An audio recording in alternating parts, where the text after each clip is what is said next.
Most of our political system is built on a comforting assumption that voters are informed, engaged, and know what they're doing. But what if that assumption is wrong?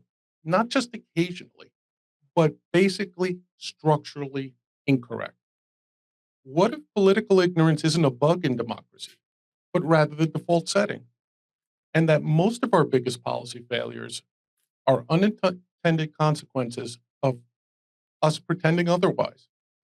My guest today has spent his entire career making people deeply uncomfortable with that very idea. He's a constitutional law professor, a leading critic of eminent domain abuse, and one of the most influential thinkers, arguing that freedom may depend less on our voting and more on our ability to just get up and leave. So if democracy doesn't quite work the way we're taught, what does? Here to answer that question today on The Big Questions is Professor Ilya Somin. Professor, welcome to The Big Questions. Thank you for having me. Yes, always a pleasure. And we were just briefly talking before we started the episode. You had once joined me on my other podcast, Free for All, to discuss the possibility of President Trump being, at the time, candidate Trump being disqualified from the ballot rather in Colorado, which was, if people want to check that out, that was an interesting podcast as well. So, Professor, let me just start very quickly. For those that may not know, you were actually born in the USSR, Yes, that's and correct. your family emigrated here at a time when I believe immigration wasn't as open, wasn't as free. Was it? It was before the fall of the Iron Curtain, correct? Yes, that's right. So this was in 1979. As a general rule, the Soviet Union forbade emigration at that time. However, in part as a result of lobbying by Western governments, they did allow certain minority groups to leave. Germans, some others, and also in my case, Jews. And so if you were a Jew, it wasn't guaranteed that you could emigrate, but you could at least apply to try to do so, which was not permitted to most citizens of the Soviet Union. So my parents did apply, and fortunately, they were able to leave. Yes, fortunate for us, especially. So, if I got my math right, you left the Soviet Union at roughly 6 years old.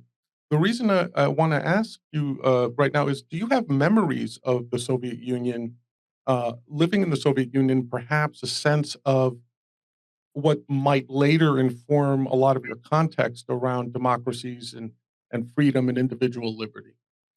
So I do have memories. I don't know that it's necessarily those memories that really inform my work on issues like political ignorance and others. But obviously, being from the Soviet Union probably did have at least some significant impact on my worldview and my life generally. Well, certainly, if you didn't have those memories as a 6-year-old, say, which is understandable, um, I would assume that certainly your parents might have influenced you by. I mean, my father escaped the German occupation in Greece right after World War II, and he escaped the communists. So when I was raised with those stories. Like communism is horrible, son. Don't ever fall for their stories and whatnot. Did you have that similar sort of contextual upbringing as you were? Sure. I mean, obviously, I knew from my parents, from my own reading, from other sources, how awful things were in the Soviet Union, and even memories could affect things in that. Well, obviously, when I was actually living there, I Right. didn't have a sense that we were particularly poor or oppressed because I didn't have anything to compare it to. Once I actually got to see the West first in Europe and in the US, the enormous difference was just very obvious. Mm. And people sometimes ask me, well, would you have the same libertarian views if you were not born in the Soviet Union? The answer is I can't really know because I can't know for sure what I would be like if I was the exact same person, say genetically, but I lived all my life in the US. But it probably certainly increased the chance that I would become libertarian as opposed to, some kind of left liberal. I think most likely I would never have been a conservative or a nationalist or something of that sort. But the choice of whether I would be a libertarian or some other kind of thinker in some other part of the liberal tradition, that one is not so obvious. And the experience of being from the Soviet Union probably influenced that, though obviously I cannot know for sure. Right, right, and it's sometimes interesting as we reflect as we get older and we progress in our lives to think about those what if situations. What if I hadn't been born in the USSR? Or what if my parents weren't living on escape from a dictatorship or an authoritarian regime? So I certainly understand that sort of reflection. Um, to get to what I find a very interesting thesis that democracy in and of itself uh, is flawed because it makes assumptions that are not valid. Can you talk to me a little bit about that? Sure. So the ultimate decision making in democracy, at least in principle, is by the voters. The voters decide, who will be elected to various positions, and at least in theory, they're supposed to do that based on evaluating the issues, the candidates, their proposed policies, and so on. The problem is that doing that requires voters to be at least somewhat well informed, Mm, and most of the time, they just aren't. And that's not necessarily because the voters are stupid or because the information isn't available. There's plenty of information available. Most voters probably aren't stupid. Some are, but most probably are not. It's rather because of rational behavior in response to incentives. Imagine that your only reason to become informed about politics is that you want to be a better voter. You want to vote for quote unquote the right person in the next presidential election or in other elections for Congress, for state government, and so on.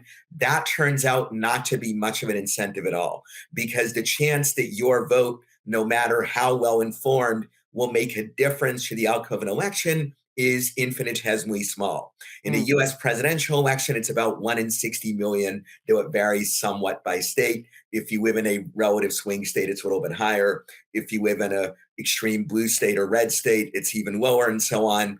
And so that creates almost no incentive to actually be well informed if your only reason for doing so is to be a better voter.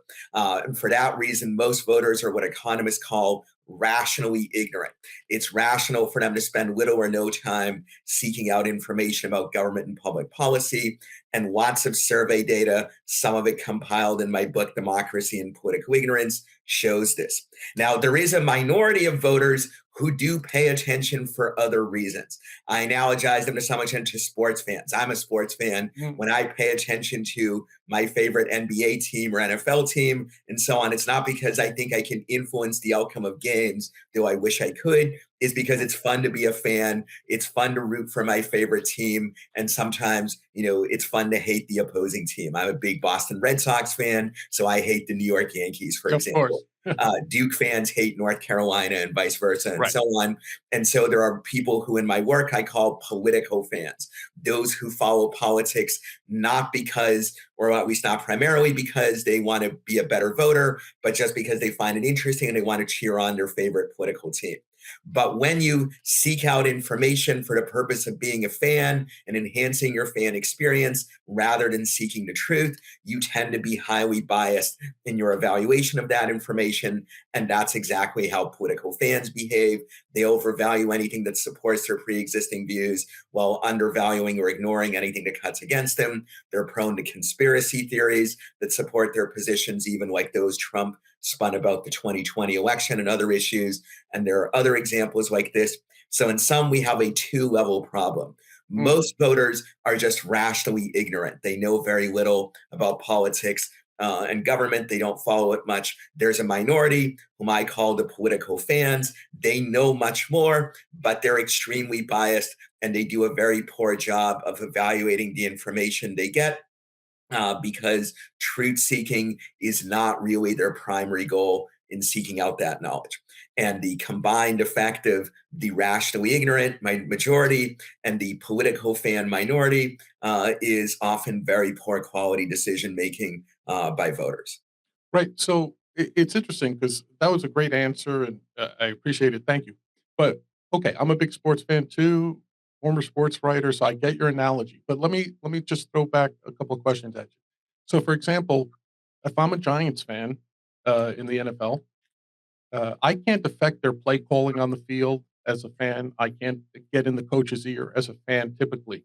But if enough fans, for example, say we want a new quarterback or we want a new wide receiver, they stop showing up to the games. The ratings on TV go down. Those are ancillary effects that could influence the Giants, say, draft pick coming up in April. Do you see politics working that way, or is it a wasted effort to try to have this ancillary influence, especially in non-swing states? To some extent, obviously, yes, if enough people get mad at the existing government, it either will be thrown out of office or will have to change its ways or whatnot. The problem is this, that, well, if enough political fans or voters, you want to call them, decide that it will have that effect, the incentive of individual voters is still some combination of either being ignorant if they're just not interested in politics for its own sake, or to be fans because there's a big difference between what might be good for the group as an aggregate and the incentives of individuals. This comes up in other situations in life as well, where individual incentives lead to behavior which is harmful for the group as a whole. The tragedy of the commons is an example of that. And this is the same sort of a thing. So the bottom line is that, yes, if a large enough number of voters were to become well informed and act on that, then things might improve, but they don't have much incentive to do that, especially given the enormous size and complexity of modern government, where it's not just a matter of you have to learn just a few things to make good decisions. You likely have to learn quite a lot. At least you're going to keep track of the full range of issues that modern government deals with. They spend over a third of GDP is government spending. They regulate almost every aspect of our lives and so on. So it's not a trivial knowledge burden that would have to be overcome. Now, it is true, as per your analogy with sports fans, that some people can influence things in ways other than voting, but still only a small minority of voters actually have the ability to do that. Only a small number of them can do things like have a big influence through, say, campaign contributions Right. or by lobbying or whatnot. And so for most voters, this incentive structure still holds true. Right, right. So it sounds to me that if I weren't aware of your libertarian predilection, that in some ways you're telling me democracy is almost useless. It's just right now it's illusory, right? Because we think we might have some effect.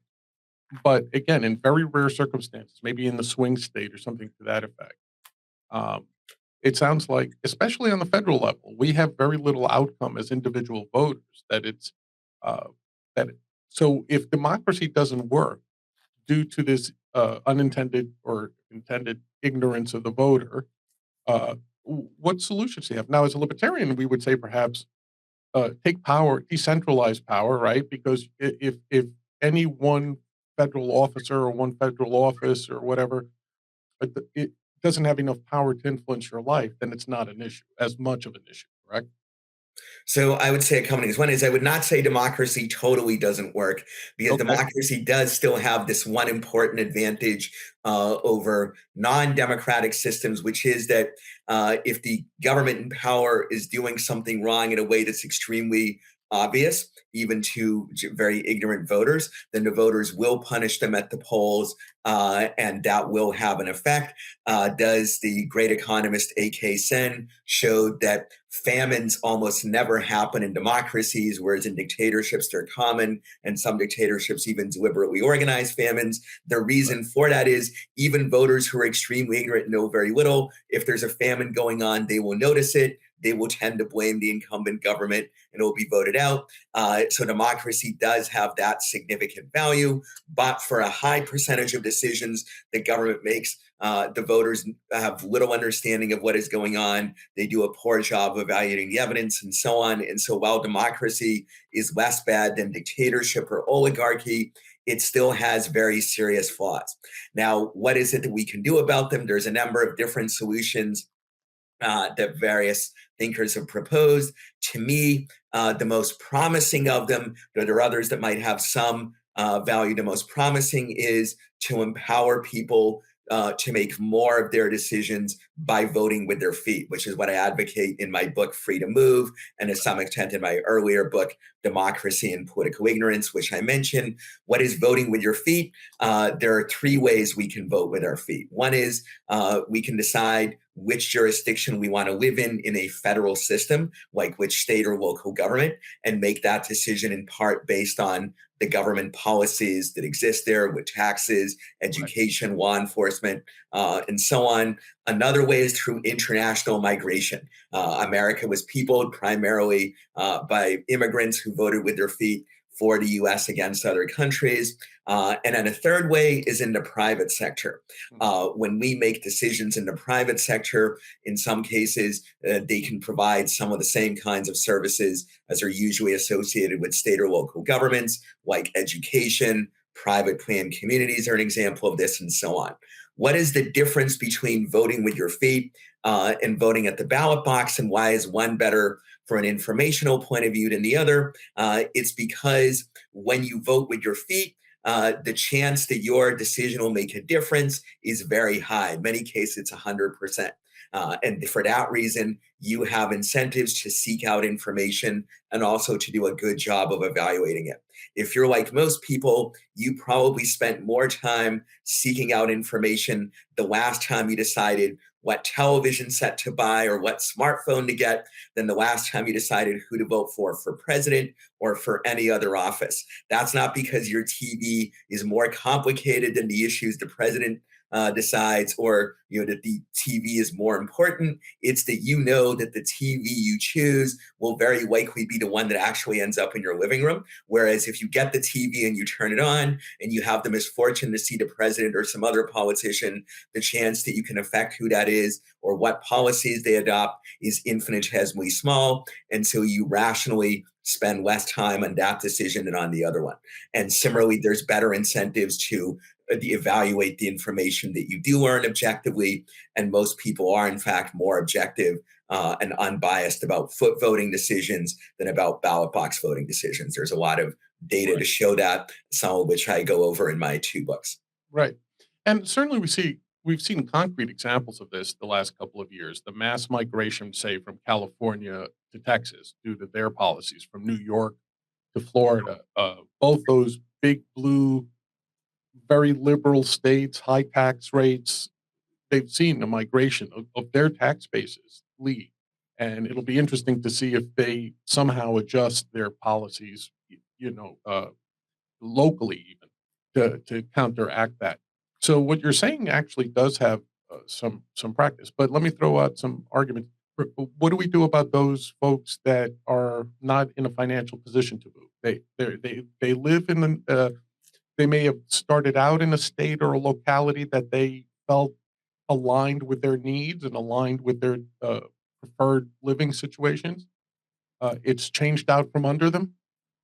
Um, and then all of a sudden, they're like, okay, I would like to move to New Hampshire. I would like to move to Florida or Texas or California or New York, depending on which direction you want to go. I have a family of 6. I can't just pack up my family and move. What would you say to folks like that? So the issue of moving costs obviously is a significant one, but as you can guess, I have several levels of responses to it. First, despite the stereotype that only the rich people can afford to move or whatnot, historically, it has actually been the poor and oppressed who have moved most often if given the opportunity to do so. That again is how America was peopled in the first place, because they have the most to gain from moving, and also they're less likely to own valuable immobile assets that can't be moved, like property and land. Almost by definition, if you own like a valuable house or a factory or something like that, you're not likely to be poor. Right. Second, moving costs can be lowered if you decentralize power to lower levels of government. It's easier to move from one of many local communities, say in the DC area, live where I live, than to move to another state.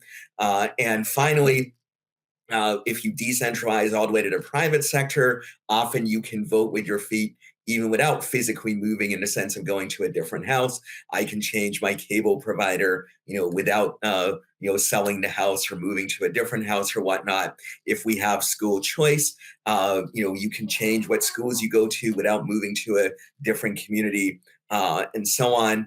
It is true, as I've written in various publications, that currently we have put up various harmful barriers to interstate migration. The biggest is exclusionary zoning, which makes it difficult or impossible to build new housing in response to demand. In many desirable parts of the U.S. This is part of the reason why California is having trouble. Is that you mentioned California earlier? There are also licensing laws for many professions, which make it difficult for people to move from one state to another. I have a number of publications where I advocate getting rid of that. For example, my article, The Constitutional Case Against Exclusionary Zoning, where I explain why most, not all, but most of the exclusionary zoning that we see is actually unconstitutional, and we can have a combination of political effort and also litigation to curb it and get rid of it.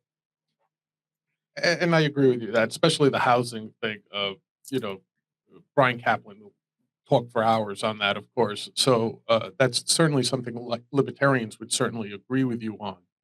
Um, on some level, though, do you feel that this is an education problem? I don't mean a formal education, but I mean uh, when people hear the word ignorance, even if it's defined the way you just did in terms of the voters, uh, a natural response might be, well, can that be either countered or corrected via education? What are your thoughts on Sure. So I have a section on this in my book, Democracy and Political Ignorance, and other work. Sure. The most intuitively obvious way to deal with a problem of ignorance is, just to educate people, give them more knowledge. And I don't totally rule that out, but there's a couple of problems. One is the levels of voter knowledge today are not significantly better than they were decades ago, even though educational attainment in the sense of years of education has gone up a lot.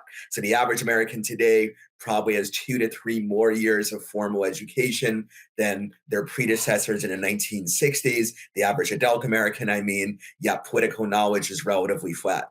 And you could say, well, the problem is they're teaching the wrong things in the schools. If only they said, well, you can only graduate from high school if you prove you have a certain level of voter knowledge, then things would be better.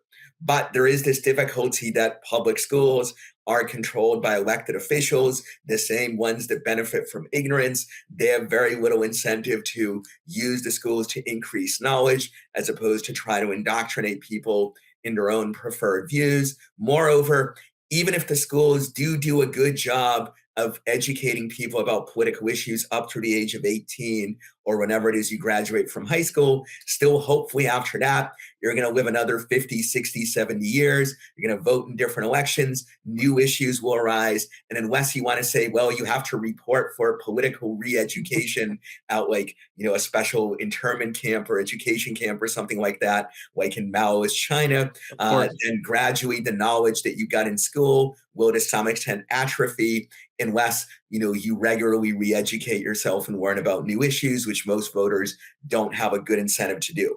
And finally, there is the problem that modern government is so enormously large and complex that it's actually very difficult to educate most voters about more than a small fraction of the issues involved. So I don't totally rule out education. I'm a professional educator myself, but I'm skeptical that education will somehow overcome the problem of political ignorance to more than a very modest degree. Yes, of course, and I agree with you because if you just look at anything in terms of what government does, if you're an expert in foreign policy, for example, does it make you an expert on AI or technology or whatever, or zoning or building or construction or whatever, right? So and that's why we would hope government is distributive. Um, le- so if it's not a matter of education, um, and you have stated your solution. Let me ask you this: I mean, obviously, in the last say 20 years, politics in this country and elections are becoming increasingly more polarized, and they're becoming increasingly tighter. It's very rare that you get this like where 80% of the like a Reagan say landslide victory. Um, Everything seems to be on the razor's edge, and so a do you feel that this is the result of perhaps more access to more information for more people? I'm talking about the internet, leading say to conspiracy theories and wacky constitutional theories that you get from Steve Bannon or whatever. We I hear now that he's got a plan to keep Trump in office for a third term, right? There's some way that he's got cooked up, whatever. I'm not even going to mention the validity of it. Do you feel that this is getting progressively worse due to to more people having more access to more information? And if so, is that something that can either be mitigated or uh, reversed in the future? Maybe there's a debate among experts in this field going on about to what extent the internet, social media, and so on have made things worse by increasing polarization, make it easier to spread conspiracy theories and other misinformation, and so on. I think to some extent that's true, but we tend to forget the many ways in which these same sorts of problems arose in earlier eras with what we would today say is primitive technology. Mhm. So think about how the Nazis rose to power with what we today would say is the very backward technology of radio broadcasts and Right. newspapers, right? And you can go back to the 19th century and find other examples like this. So I think political ignorance has been a serious problem, and the spread of misinformation alike has been a serious problem really throughout the entire history of democracy, going all the way back to ancient Greece and Rome. If you look at the ancient Greek political philosophers and historians, Thucydides, Plato, Aristotle, they wrote about these problems in their own time, even though obviously the technology was very primitive. I do think in some ways you can argue that maybe the period from, say, World War II until the rise of the internet or the rise of 24-hour cable TV and the like was a little bit of a historical anomaly in that, not that there wasn't a problem with political ignorance, there obviously was, but you could say there were a few big networks and newspapers who, although far from ideal and perfect, had at least some screening for fact checking and some ethos of objectivity, even though Right. obviously they didn't always live up to it. And the period that we have now, in some ways, is more like the 19th and early 20th century when most media was explicitly partisan. People were perhaps more siloed in their in their bubbles with their own side, and the internet, social media, and so on, in a certain sense, enables us to be like those 19th and early 20th century people, albeit using more fun and interesting technologies than they had available. But I think the basic problem here is not primarily about technology; it is about the incentives of voters. And what we've had with polarization, while some of it may be the result of technology, some of it is just a result of sorting, in that for various historical reasons, for a while, there was a lot of ideological overlap between the Democratic and the Republican parties. There were, conservative Democrats who were more conservative than some liberal Republicans were. Right. There were issues that cut across the parties, more of them, and for various reasons, which you could have a whole separate podcast about. We have had more sorting such that right wingers, not all of them, but the vast majority are overwhelming in the Republican Party. Left wing people are overwhelmingly Democrats. There's less overlap. And also, as I said before, there's perhaps less of a common media experience or pop culture experience than there was in the 60s, 70s, and 80s, in part because then, we had the broadcast technology was already here, but it wasn't yet as easy for like everybody to just set up their own streaming service or Right. podcast, which in many ways it's good that you can. There's more competition in media. It's good in terms of meeting consumer demand, but it does in some respects exacerbate this problem of political fandom and ignorance and the like. Right. And it's interesting because when I was younger, I always used to say, okay, if I want the left wing point of view, I'd read the New York Times. If I wanted the right wing point of view, I'd read the Wall Street Journal, and then try to understand what I needed from those two viewpoints, say. But rarely did I ever, in those years, in the 80s, the 90s, rarely did I ever, my first thought go to these people are lying to me, or that the facts they're presenting are simply falsehoods. I would say that that's increased now. That now, when presented with facts, and you always have to use air quotes around facts, um, that there's now doubt sown just about factual reporting. So, if you agree with me, how much do you feel that that contributes to this or increases the political ignorance? And how much of a danger is it to the maintenance of a, say, a non-violent, a non-revolutionary society that we at least hope to maintain going forward? So I think it is a problem, but I do think ultimately is primarily a problem of the incentives of voters Mm. because, as I said before, ignorance and bias and misinformation is not a new problem. We had it with more primitive technologies before, with the Nazis, the communists, and many others. And the problem is not that it's not just that people can put out misinformation and lies; it's that voters have little incentive to do a good job of screening them, to check information sources and the like. So if a used car salesman tells you this is the greatest car ever and it has no problems, and I'm giving you an amazing discount just for you, and let me assure you it's not a clunker, you're going to be Right. skeptical, and you're going to say, let's have a mechanic check it out, maybe, right? Right. Because you have a good incentive to make an informed decision about that case because you know that your decision really will decide, are you going to pay the money for this car or not? With rational ignorance, when you vote, people have much less incentive to do a good job of evaluating and skeptically considering what is presented to them, or to find information sources which are likely to be credible. For example, there are websites where I can look up information on the quality of different cars and products, and they have an incentive to guard their reputation and do at least a relatively good job of evaluating things. Right. On the other hand, when we decide what political news to seek out, often if we seek it out at all, it's for its entertainment value and for its conformity to our pre-existing views.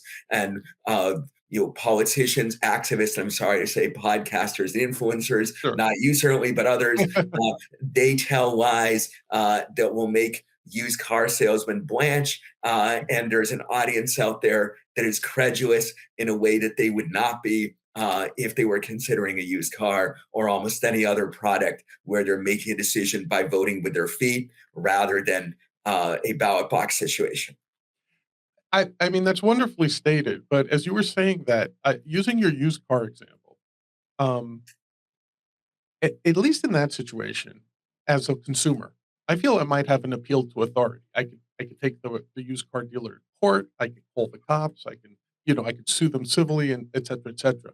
So there is sort of like this last resort of an appeal to an authority, which unfortunately is the government, right, in some form.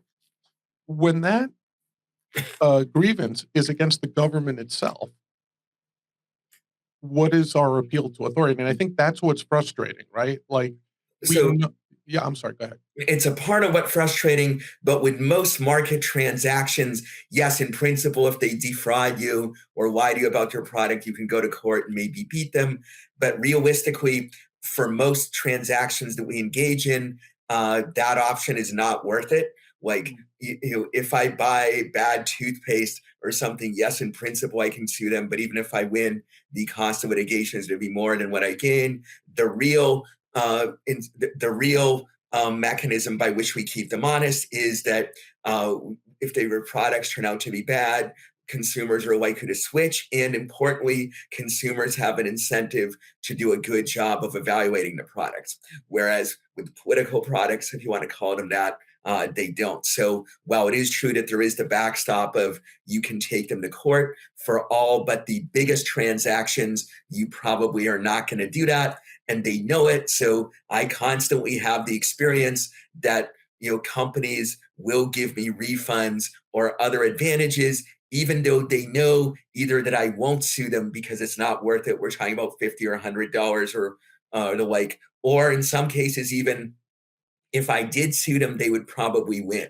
But their goal here is not, to gain the max in this particular transaction, but to improve their reputation over Right. time. So Right. Amazon is nice to me when I need to return a product.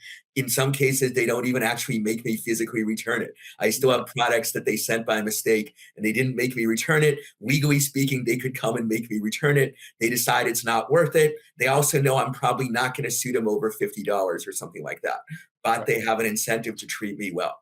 Whereas on the other hand, politicians, activists, influencers, and so on, they have an incentive to lie to us and manipulate our ignorance. Exactly. So the political ignorance. If I'm following this thread now, I'm putting myself in the shoes of the viewers. So by political ignorance, we're not incentivized as voters to make better choices for ourselves. And then even if we were, it probably wouldn't matter given the enormity of, or say the infinitesimal effect we could have as individual voters. Well, if everyone was incentivized, then it would matter, but that's a problem then. That's the problem, right? And there's cross incentives, obviously. So um, now it almost sounds to me like you might be advocating for anarchy. Now, to my knowledge, I haven't heard you say or consider yourself an anarchist. I know you've always labeled yourself a libertarian. Um, so is it somewhere between the minimization, a minarchist view, where you're trying to minimize government government power and authority, say only to very basic roles? What was it Milton Friedman said? Yeah. National So defense, courts, or something like that, and then everything else gets decentralized. So the issue of voter ignorance does not by itself give us a complete theory of what the functions of government should be. There are obviously other factors that need to be considered, but in general, yes, I advocate a government that is very tightly limited to a few basic functions, maybe a little bit more than sort of the classic monarchist libertarian state, but certainly way less than it is today. And that gives us a couple advantages. One is we decide many more issues by voting with our feet, which not only has the advantage of making better informed decisions, but also giving people more genuine freedom. Because even aside from how well informed the decision is, if you have only a 1 in a million chance or a 1 in 100 million chance or whatnot of being able to decide the outcome of an issue important to your life, frankly, I would say that's not much in the way of freedom at all. Even if you are well informed, or even if the other voters are well informed, your real freedom of choice there is very low. Whereas when you vote with your feet, it's one chance in one, or even if you're deciding as a family, it's one chance in however much my wife will allow me to have. But I hope I have more influence with her than I have in any kind of mass election. If you don't have that much influence with your spouse, maybe like you married the wrong person. But in general, you have better odds there. So while political ignorance doesn't by itself tell us exactly what functions of government should be, it does lead to the conclusion that they should be much more limited and also more decentralized than they would be otherwise. And if the functions of government are relatively limited, that also makes it easier for even relatively ignorant voters to have at least some understanding of the functions that are out there, that it takes less time and effort to follow a narrow range of functions than a broader one. In a book review that I wrote some years ago, I pointed out that while there's evidence that in some respects ancient Greek democracy was better informed in some ways than ours, that's in part because the functions of government in ancient Athens were much, much more limited than ours. And I Right. certainly don't say, well, we should just have a state like the ancient Athenian state. That state was horrible in various ways, like with its massive use of slavery and other things. But one advantage that ancient Greek voters had over our own is that they only had to decide a relatively narrow range of issues, and that made it easier for them to keep track of them. Excellent answer. More specifically, what we do about the issues which has, I have to admit, has been troubling under President Trump's two administrations, which is that even when the courts have said, "Hey, you can't do this," there's always this threat that, "Well, I'll just do it anyway."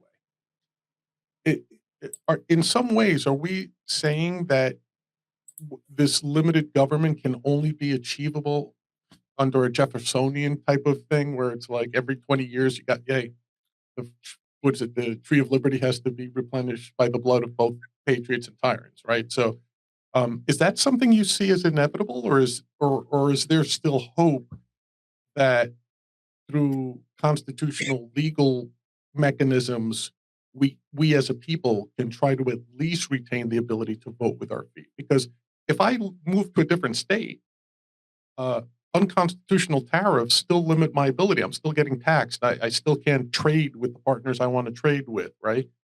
Licensing goes the same way, right? I just can't start cutting people's hair for some reason. I have to get a state license to do so, right? So, do you see like a Jeffersonian? I'm not calling for violence, obviously, but I'm saying, do you see that as the only option to get true reform? So You're raising sort of two big, profound questions that go way beyond some of the specific issues we've talked about, and also way beyond even, libertarianism. Even if you're totally not a libertarian, but you still want to have some constraints on government power, these questions, affect you. One is, how do we enforce constitutional constraints on government power? A constitution by itself is just a piece of paper. It doesn't enforce itself. And to some extent, the answer is a system of political norms where people obey court decisions or obey other institutions that constrain them. Obviously, that has come under stress with Trump, but it hasn't totally broken. Even the second Trump administration has had to obey a lot of court decisions, has had to retreat in some instances when it didn't want to. They recently pulled back the National Guard deployments in various cities after court decisions went against them. Just now, today, they announced they're ending the IC surge in Minnesota. That's only partly the result of court decisions. It's partly because of public opposition as well. I have an article I published last year in The Unpopulist about combining litigation and political action to try to constrain abuse of government power. It doesn't work perfectly by any means, but it has been effective at various times in our history, and to some extent over the last year as well, though certainly much more needs to be done. It's not perfect. The other issue you raise is sort of, what about the need for constitutional change over time? Jefferson famously calculated in a letter he wrote to his friend James Madison that we should have a new constitutional convention every 19 years. But the actual constitution we have is extremely difficult to amend. To make a long story short, I think the optimal system would be somewhere in between what Jefferson advocated and what we have now. It should be somewhat easier to amend than what exists now, but maybe not, completely blow everything up every 19 years. So because our Constitution is so hard to amend, the parties have instead realized that it's easier to make changes by appointing the judges that you want, and over time those judges make decisions that reinterpret the existing Constitution, sometimes in ways that would be unrecognizable to the framers or the founding generation if they were still with us. So neither of those two problems, has a simple, easy solution that can be quickly implemented, but neither of them is completely hopeless either. Well, for difficult questions, there aren't always simple solutions. So obviously, Professor Somin, thank you so much. I want to end this interview, as I always do, with 5 silly questions. Now, these are not serious, not overly taxing.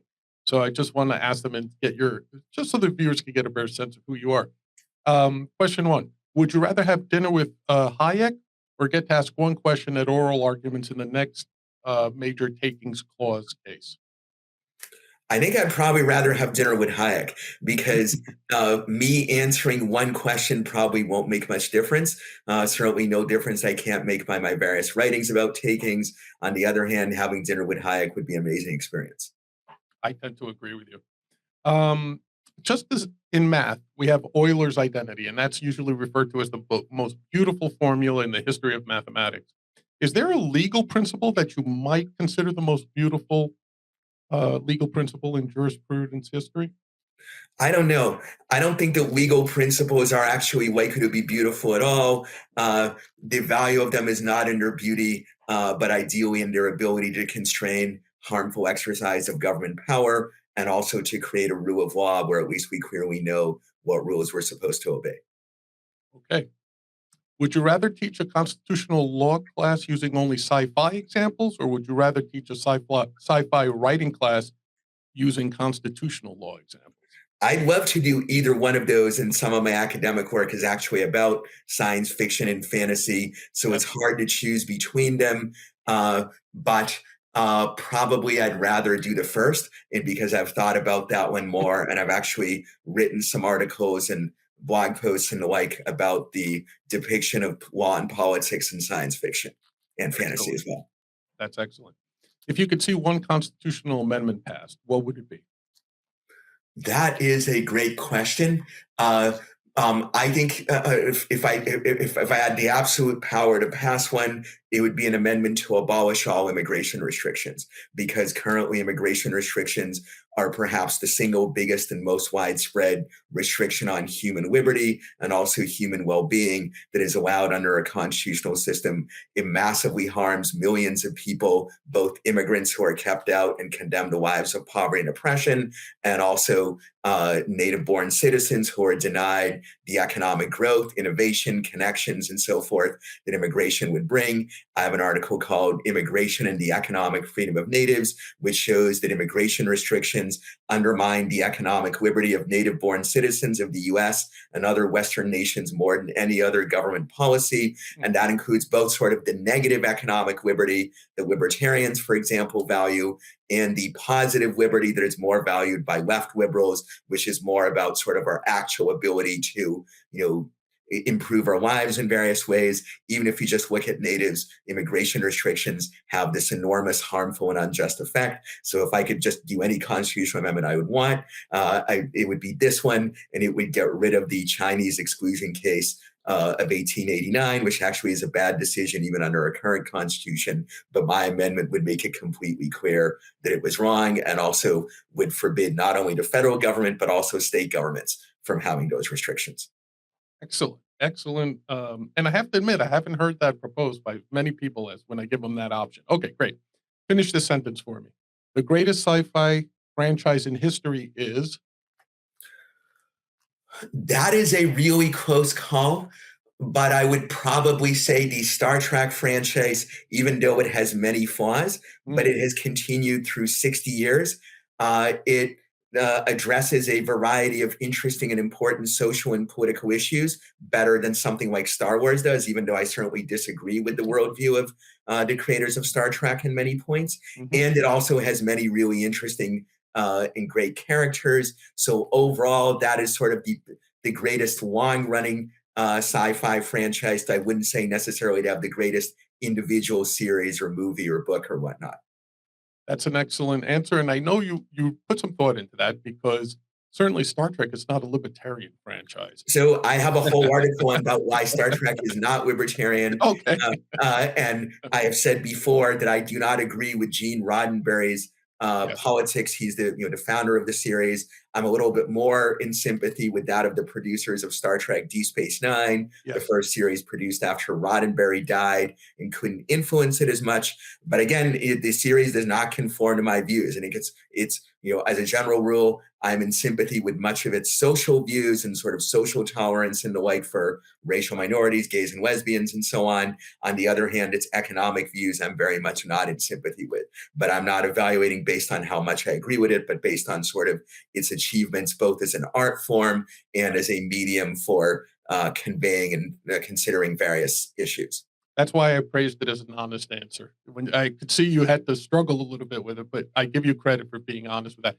Professor Somin, before we sign off, please let the people know where can they find your work, where can they follow you online. Sure.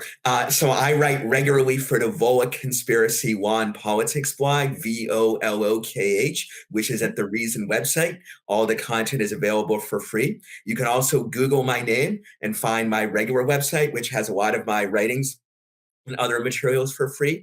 I'm also the Simon Chair in Constitutional Studies at the Cato Institute. You can find my website there. And a small dirty secret, many of my writings for publications like the New York Times or Washington Post or the Dispatch and others, which have paywalls, the Cato Institute has reprinted them on their website for free. So if you don't like paywalls, you can look up my website there and you can read many of these publications, which Cato has generously put up there. That's excellent, and I can't encourage folks to go there and check out Professor Simon's writings. I always read them, especially at the Reason. You just catch his articles there. Professor, thank you for joining us today on the Big Questions, and for everyone out there, if you've enjoyed this interview, please hit the subscribe button and the like button. Help us out. Help us get more super interesting guests like Professor Simon. Until next time, this has been Big John for the Big Questions. Peace, everyone.